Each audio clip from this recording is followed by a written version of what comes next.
On January 2nd, an armed group of men seized unoccupied buildings on a federal wildlife refuge in Oregon. We're out here because the people have been abused long enough, really. Saying they want to use the refuge as a base and to live in it indefinitely with their guns.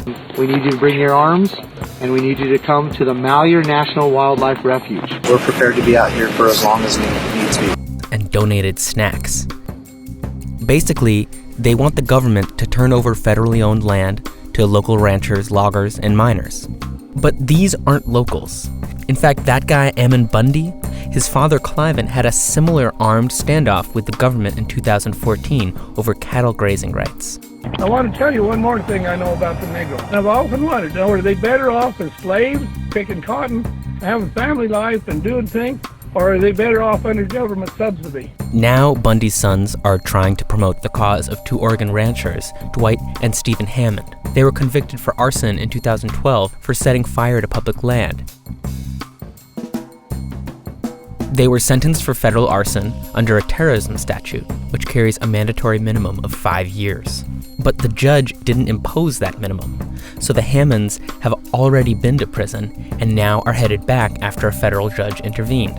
So this mob is trying to stand for them. We've had enough of this tyranny. You are going to leave us alone. It will not change. Of course, it's exceedingly unlikely their demands will be met. Politicians on both sides of the aisle have denounced their actions. We don't have a constitutional right to use force and violence and to threaten force and violence on others. The government's response has been so far cool-headed. The FBI has indicated that they're working with local law enforcement officials to resolve the situation. Of course, non-white, unarmed protesters have had a very different experience with police over the past couple years. But there's a reason the government hasn't rushed in guns blazing. And the reason is in the history of other standoffs. At previous standoffs like Ruby Ridge in 1992 and Waco in 1993, scores of people were killed after the FBI and U.S. Marshals used force. And the Oklahoma City bombing, which killed 168 innocent people, was, according to the bomber Timothy McVeigh, a response to the federal government's violent reaction during these standoffs. After that bombing, public support for the government's action at Waco dropped from 70% to 42%. The government decided to take a different approach in future armed standoffs. In 1996, the government besieged a Montana group called the Freemen. After 81 days, not a single shot was fired. The government also backed down during that Cliven Bundy Nevada standoff in 2014.